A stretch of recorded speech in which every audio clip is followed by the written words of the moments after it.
সুপ্রিয় ছাত্রছাত্রীবৃন্দ, প্রতিদিনের মতো আজকে আমি তোমাদের সামনে হাজির হলাম। আজকে তোমরা যারা বিবিএ বা বিবিএস থার্ড ইয়ার আসো, তোমাদের কস্ট অ্যাকাউন্টিং যে সাবজেক্ট আছে সেখান থেকে ওভারহেড উপরি খরচ বা ওভারহেড যে সাবটাসটা আসে সেখান থেকে আরেকটা সাজেশন নিয়ে হাজির হলাম।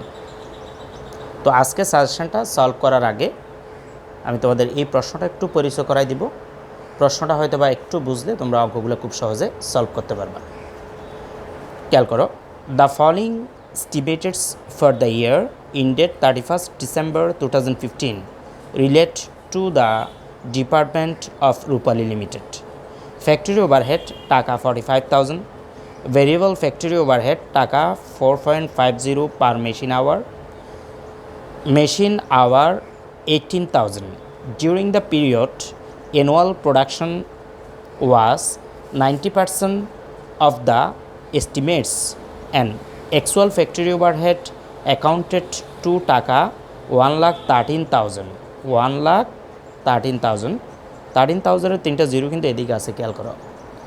তারপরে আমাদের প্রশ্নটা শেষে আমাদের যে রিকোয়ারমেন্ট থাকে, ক্যালকুলেশন থাকে, সেটা একটু খেয়াল করো। ক্যালকুলেট এক নাম্বার দিয়ে বলছে over or under allocation of factory overhead. 2 number দিয়ে বলছে স্পেন্ডিচার ভেরিয়েন্স। তাহলে আমরা প্রথমে রিকোয়ারমেন্ট 1টা করব, over or under allocation factory overhead কীভাবে বের করে সেটা দেখাবো। তো সেজন্য আমরা অঙ্কে 2টা নোট করব, সেই নোটগুলো একটু খেয়াল করো। আমরা নোটগুলো কী করব, প্রথমে ওয়ার্কিং 1 আমি দিয়ে দেখাচ্ছি তোমাদেরকে। ওয়ার্কিং 1 অ্যাকচুয়াল মেশিন আওয়ার্সটা আমরা বের করব। প্রথমে অ্যাকচুয়াল মেশিন আওয়ার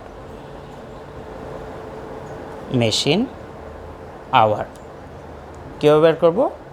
আমাদের 18,000 যে মেশিন আওয়ার আছে, খেয়াল করো প্রশ্নের ভিতরে অ্যাকচুয়াল মেশিন আওয়ার, আমাদের মেশিন আওয়ার আছে কত?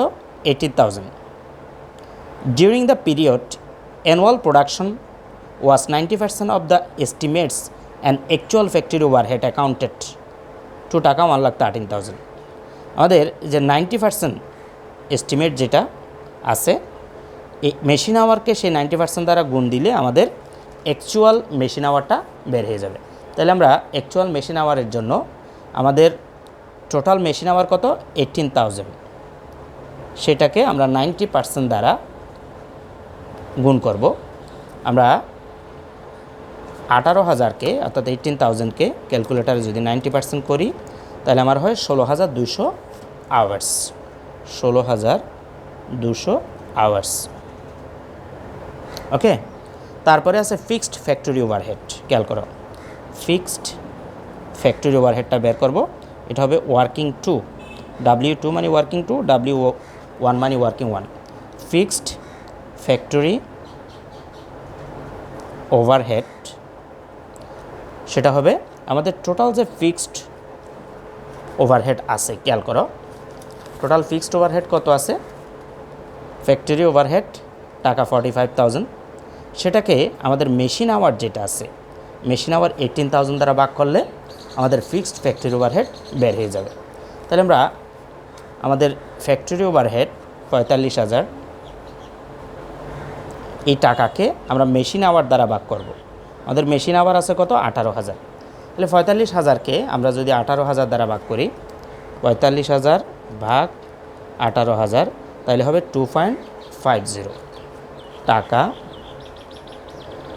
2.50। অর্থাৎ ফিক্সড ফ্যাক্টরি ওভারহেড প্রতি ঘন্টা 2.5 টাকা করে। এই দুইটা ওয়ার্কিং আমরা করছি আমাদের অঙ্ক মূল যাওয়ার আগে আমাদের মূল কাজটা করার সুবিধার্থে। এখন আমরা আমাদের যে রিকোয়ারমেন্ট এ আছে সেই রিকোয়ারমেন্ট এটা করব। খেয়াল করো, রিকোয়ারমেন্ট এতে বের করতে বলছে কি total variance over or under allocation of factory overhead. তাহলে আমরা লিখব টোটাল ভেরিয়েন্স কোলন দিলাম over or under allocation, over or under allocation of factory overhead, of factory overhead. Okay, তাহলে estimates overhead for actual hours estimate overhead, OS দ্বারা overhead বুঝেছি আমি, for actual hours, এটা আগে বের করতে হবে। অ্যাকচুয়াল আওয়ার্স আমরা বের করছিলাম কত, 16,200। তো সেই estimate overhead for actual hours বের করতে হলে প্রথমে আমরা ফিক্সডটা করব। কি করব? ফিক্সড। এখানে দুইটা আছে, একটা ফিক্সড আর একটা ভেরিয়েবল। ফিক্সডটা করার জন্য আমাদের ফিক্সডের যে রেট বের হয়েছে খেয়াল করো, ফিক্সড ফ্যাক্টরি ওভারহেড কত বের হয়েছে, 2.50 টাকা। সেটা করার জন্য আমাদের অ্যাকচুয়াল মেশিন আওয়ার যে 16,200, সেই 16,200কে আমরা ফিক্সডের রেট দ্বারা গুণ করব। ফিক্সডের রেট কত, 2.50। তাহলে আমরা 16,200 গুণ 2.50 যদি করি ক্যালকুলেটারে, তাহলে আমাদের টাকার পরিমাণ হবে 40,500। 40,000 কত, 500। তারপরে ভেরিয়েবল 16,200, যেহেতু আমরা অ্যাকচুয়ালটাই করতেছি সেজন্য 16,200 অ্যাকচুয়াল আওয়ার্সের সাথে ভেরিয়েবলের রেট দ্বারা গুণ দিব। ভেরিয়েবলের রেট কত, ভেরিয়েবল রেট কিন্তু প্রশ্নের মধ্যেই দেওয়া আছে। দেখো আমাদের প্রশ্নে দেওয়া আছে ভেরিয়েবল ফ্যাক্টরি ওভারহেড টাকা 4.50 পার মেশিন আওয়ার। প্রতি ঘন্টা মেশিনের ভেরিয়েবল ফ্যাক্টরি ওভারহেড হলো 4.50 টাকা। তাহলে আমরা ভেরিয়েবলের টাকাটা বের করতে হলে অ্যাকচুয়াল মেশিন আওয়ারকে 4.50 দ্বারা গুণ দিব। তাহলে 4.50 16,200 গুণ 4.50, তাহলে হবে কত, 72,900। লিখলাম 72,900 টাকা। ওকে, 40,500 আর 72,900 আমরা যদি যোগ করি তাহলে আমাদের টাকার পরিমাণ বের হয় 1,13,400। 1,13,400। ওকে, এখন আমাদের যে কাজটা করতে হবে, অ্যাকচুয়াল ফ্যাক্টরি ওভারহেড কত ছিল। আমাদের অ্যাকচুয়াল ফ্যাক্টরি ওভারহেড সেটা যদি আমরা একটু এই জায়গায় লিখে দিই, এটাতে এস্টিমেটেডটা বের করছি। অ্যাকচুয়াল ফ্যাক্টরি ওভারহেড খেয়াল করো, অ্যাকচুয়াল ফ্যাক্টরি ওভারহেড, ওএস মানে কি, ওভারহেড। সেই অ্যাকচুয়াল ফ্যাক্টরি ওভারহেডের টাকা আমাদের প্রশ্নের ভিতরে যেটা লেখা আছে 1,13,000 টাকা। খেয়াল করো একটু, এস্টিমেটেড অ্যান্ডের পরের অংশটা খেয়াল করো, and actual factory overhead accounted to টাকা 1,13,000। তাইলে আমাদের অ্যাকচুয়াল ফ্যাক্টরি ওভারহেড যেটা লিখছি সেটা হলো কত, 1,13,000। এখানে একটা জিনিস দেখো, আমাদের এস্টিমেটেডের পরিমাণ আসছে 1,13,400, আর অ্যাকচুয়াল যেটা প্রশ্নের ভিতর দেওয়া আছে সেটা কত, 1,13,000। তাহলে আমাদের ডিফারেন্সটা কত, 400।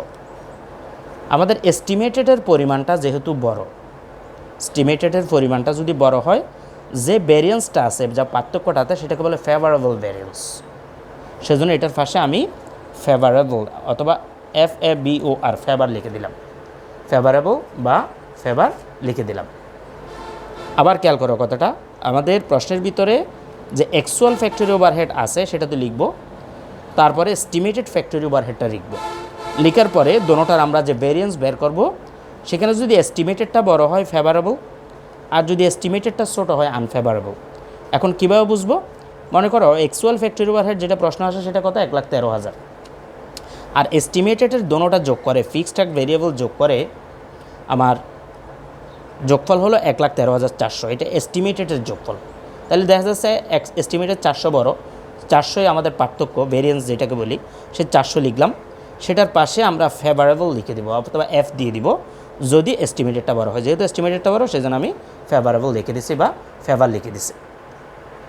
তাহলে আমাদের রিকোয়ারমেন্ট 1টা এখানেই শেষ। আমাদের 400 টাকা যেটা আসছে সেটা হলো ফেভারেবল ভেরিয়েন্স। এবার আমরা রিকোয়ারমেন্ট বিতে যাব। রিকোয়ারমেন্ট বিতে বলছে কি দেখো, স্পেন্ডিচার ভেরিয়েন্স,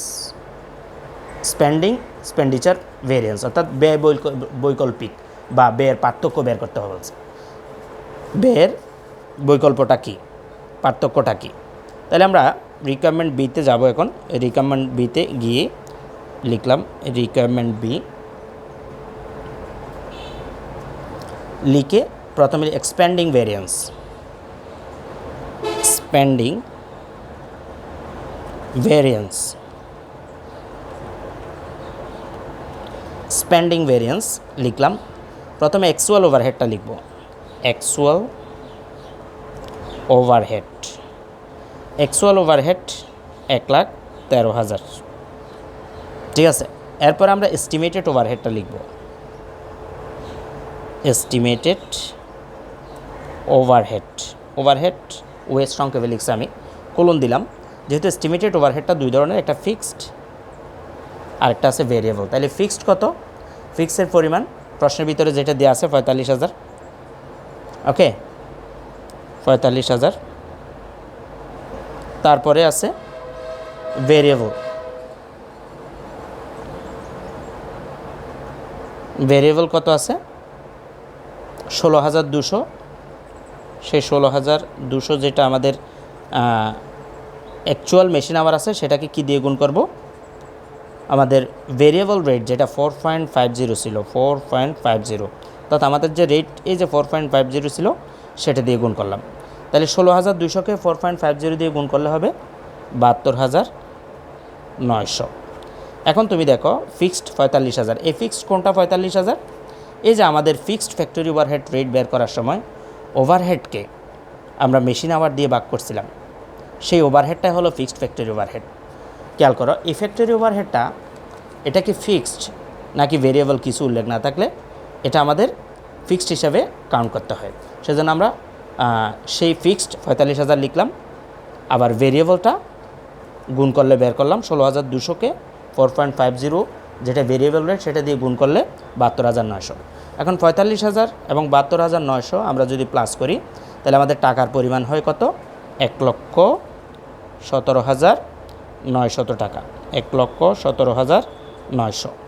ওকে, তাহলে আমাদের এক্সপ্যান্ডিং ভেরিয়েন্সটা দেখা গেল অ্যাকচুয়াল 1,13,000 এবং এস্টিমেটেড হলো কি 1,17,900। এটা হলো এক্সপ্যান্ডিং ভেরিয়েন্স। তো আজকের ক্লাসটা এখানে শেষ করব। আমি শেষ করতে করতে তোমাদেরকে রিকোয়েস্ট করব ক্লাসগুলো ভালো লাগলে একটু শেয়ার করবা এবং বন্ধুবান্ধবদেরকে লিঙ্কটা জানিয়ে দিয়ে তাদেরকেও সাবস্ক্রাইব, লাইক এবং শেয়ার করার জন্য উৎসাহিত করবা। আর এই অধ্যায়ের আমার এই চ্যাপ্টার থেকে আরও বেশ কিছু অঙ্ক আমার চ্যানেলের প্লেলিস্টে দিয়ে দিছি। তোমরা প্লেলিস্টে গেলে cost accounting BBA third year যে ফোল্ডারটা আছে সেটার ভিতরে ঢুকলে তোমরা আরও বিভিন্ন অঙ্ক পাবা। আশা করি তোমাদের সব সমস্যার সমাধান হয়ে যাবে এবং অবশ্যই ক্লাসগুলো দেখার পরে একটা লাইক দিবা, কমেন্ট দিয়ে জানাবা আর কোন কোন ধরনের ক্লাস চাও। আমি চেষ্টা করব তোমাদের চাহিদা মতো ক্লাস দিতে। ভালো থাকবা সবাই, শুভকামনা রইল। আসসালামু আলাইকুম ওয়া রাহমাতুল্লাহি ওয়া বারাকাতুহু।